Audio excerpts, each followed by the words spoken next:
Hello everyone. We have discussed some of the topics of current electricity, and today we are going to start other topics of current electricity.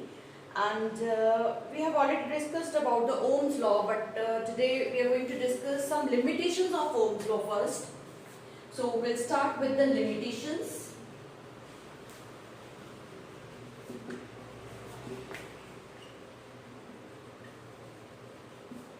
Limitations of Ohm's law.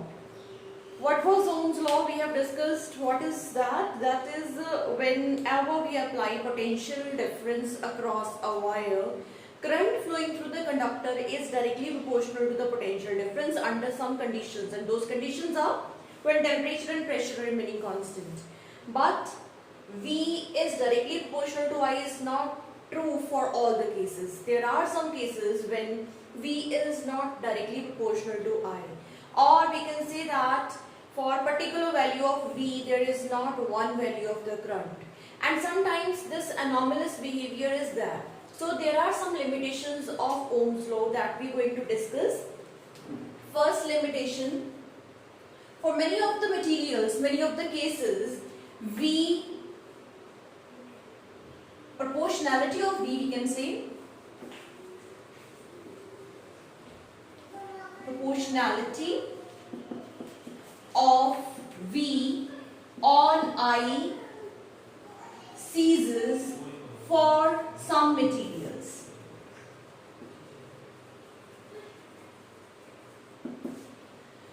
If we draw a graph between V and I,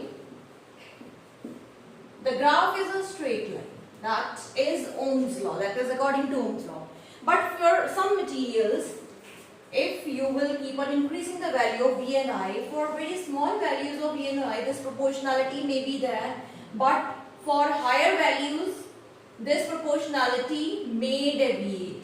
It may deviate this side or this side, so this proportionality may deviate. So it is no longer proportional to I. So this is one of the limitations. For some materials, V is not directly proportional to I. Second, if we change the polarities of V, if we are changing the direction of the potential, then we are not getting, suppose if you are decreasing the value of V or you are increasing the value of V in opposite direction, then we are not getting the same value of I as we have got for the same value of the potential for one direction. So second direction, if the voltage is increased in the opposite direction, the value of I may be different. And this is the case of the semiconductors. So we are writing, suppose here this is the positive value of V and this is the negative value of V for this negative value, and this is current, positive side and negative side. Suppose if we are increasing the value of V, I will get increased, or you are getting some values in this type of graph if we are getting. But when you are decreasing the value or when you are increasing the voltage in opposite direction, this may be some different behavior, means some different behavior may be shown by the material. So diodes is, this is the case which is shown by diodes or semiconductor materials. So here, suppose this is 1 volt. Maybe for 1 volt the current is very, and you see, if for this case the current may be in milliamperes, but for same values of V here current may be in microamperes. So here also the Ohm's law is not valid. So we can write by reversing the direction of potential, we do not get same value of I as we have got for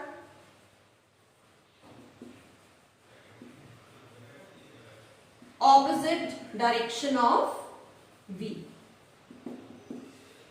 V is potential here. Third case,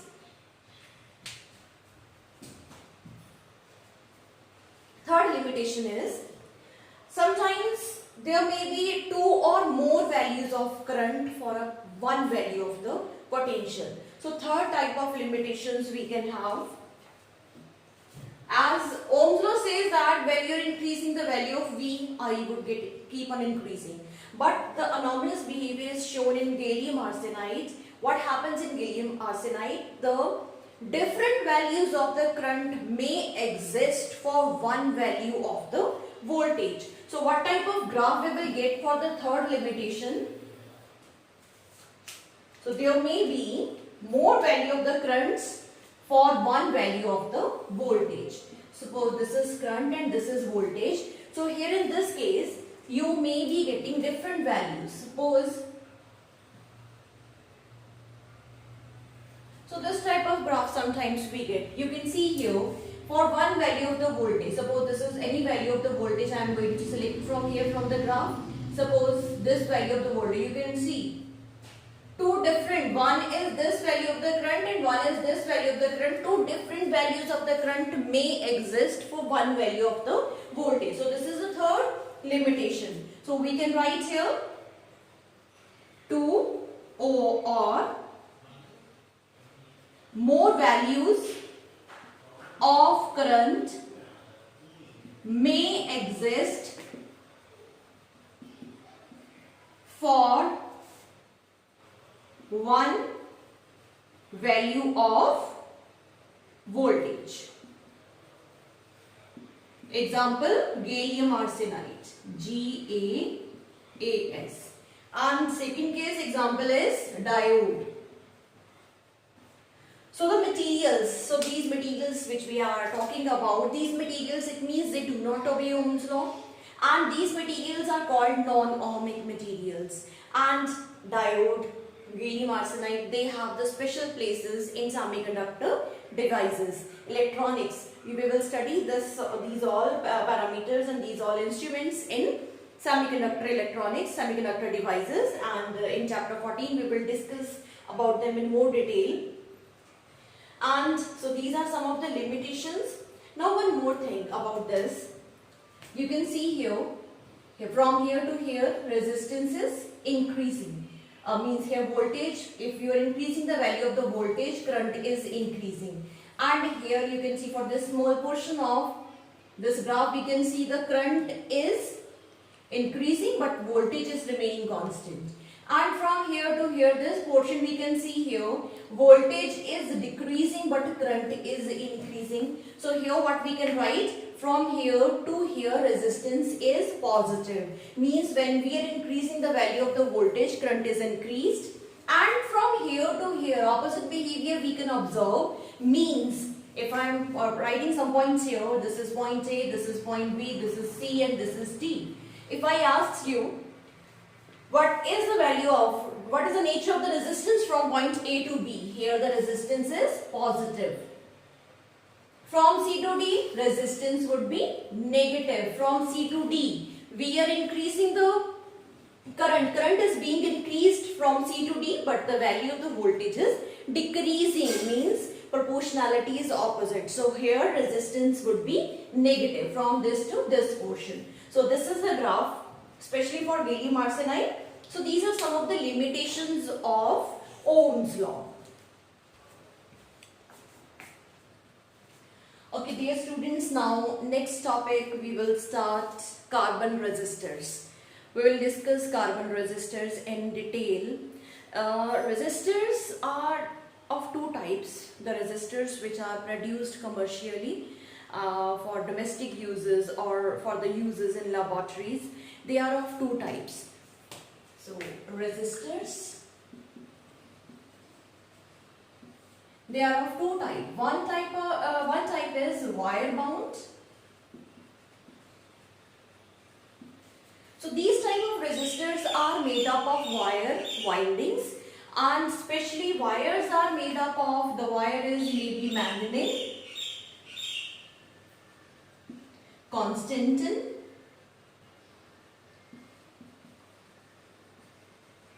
or nichrome. These are the alloys. So wires are made up of these alloys and they are in the form of coils, and these type of resistors are called wire bound. Why we use alloys here? Reason is very simple, because otherwise we know that for metals and for pure conductors, the resistivities of the metals or conductors, that depends upon the temperature. Sometimes when the current is flowing through the resistors, then because of the heating effect, the wire may become hot, and in that case, if the temperature of the wire is going to get increased, the resistance may get increased. So that fluctuating resistance we want to avoid. So these materials are used because these materials are relatively less sensitive to resistance. So when these materials are used, manganese, constantan or nichrome wires are used, then what happens?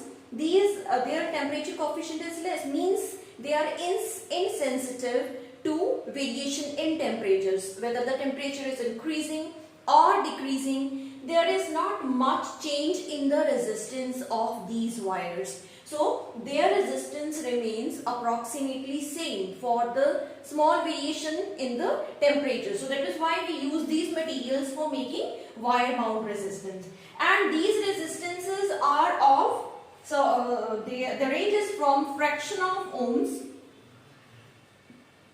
fraction of 1 ohm to few hundred ohms.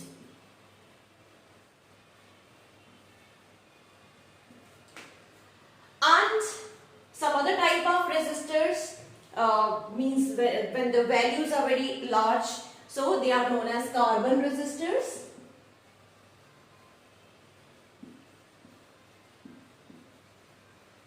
Carbon resistors, and these are very small in size. You might have seen these resistors in your circuits in the laboratory also.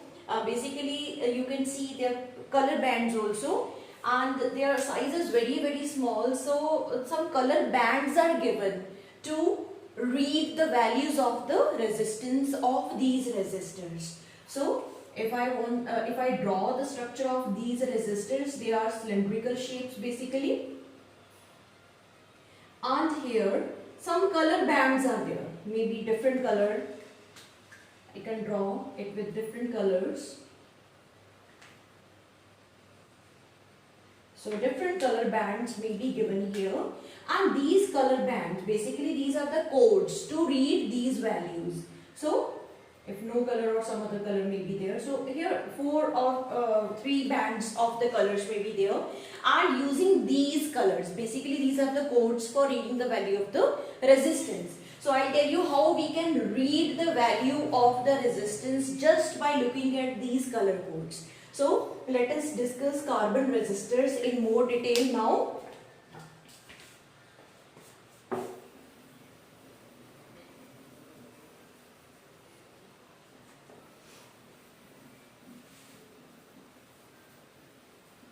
We'll discuss how we can read the value of the resistance of carbon resistors.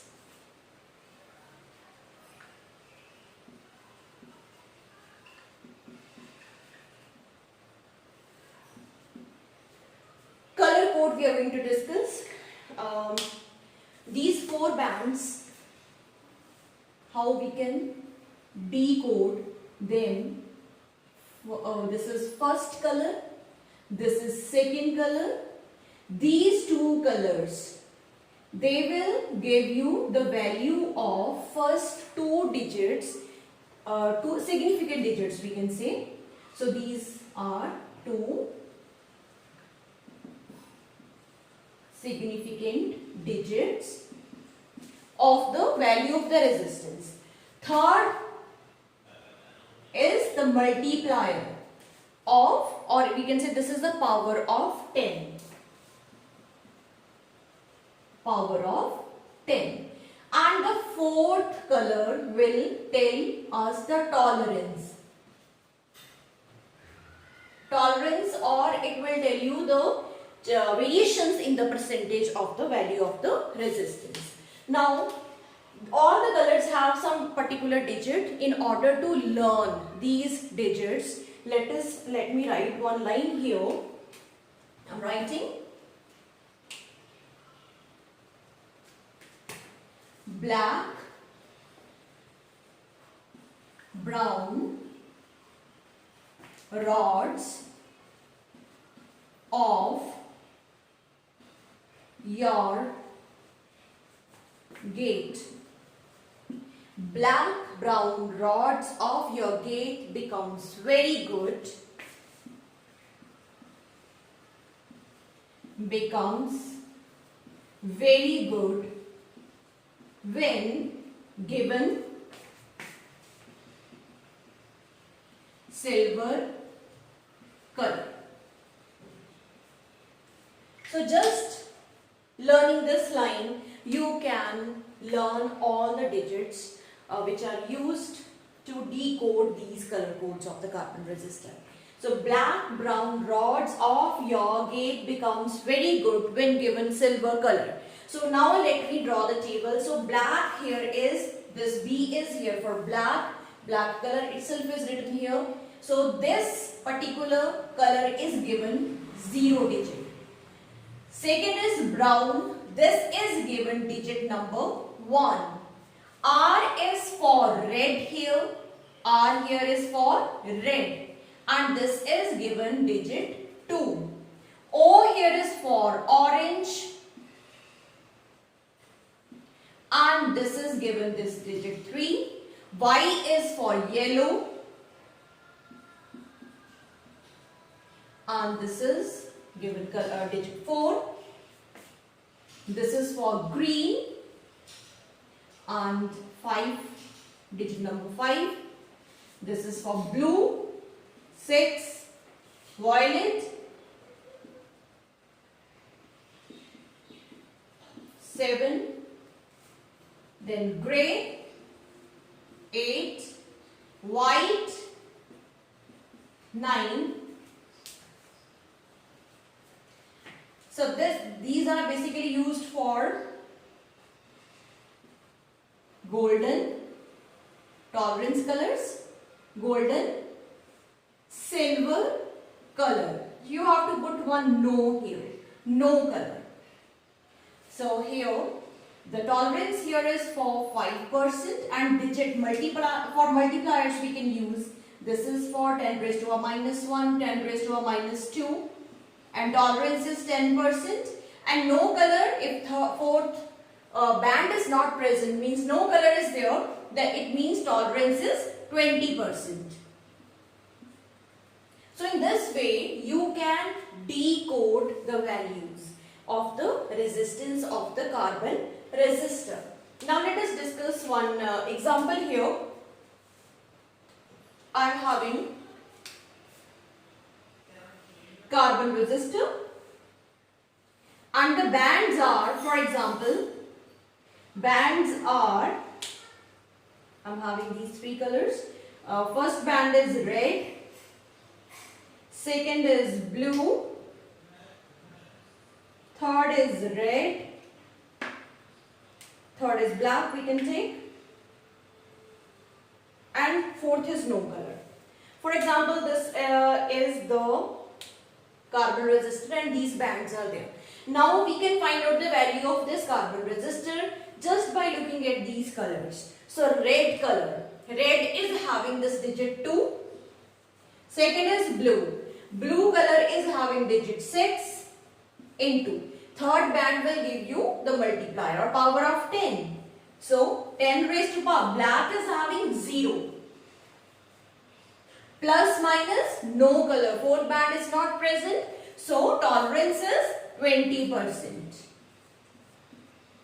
So in this way you can find out the value of the resistance and this is in ohms. So 10 raised to power 0 is 1 here. So what you can write here? 26 plus minus 20%. So this is the value of the resistance of this carbon resistor. So one more example we can consider. If, for example, the value of the resistor is, carbon resistance is having the value 45,000 plus minus 10% ohm. Sometimes tolerance may be given or it may not be given. So if it is given, we can write the color band, but if it is not given, just forget it. We have to write this. Now first task is, we can write this value in the terms in which we have written this value. So this can be written as R is 45 into 10 raised to power 3 plus minus 10% ohm. So now what is the value of the resistance? This digit is means here what is the question? Question is, we need to write the color bands of the resistor. So first digit is 4. So for the digit 4 we have the color yellow. Second 5 green. Then this multiplier we need to check. 3 means this is for orange.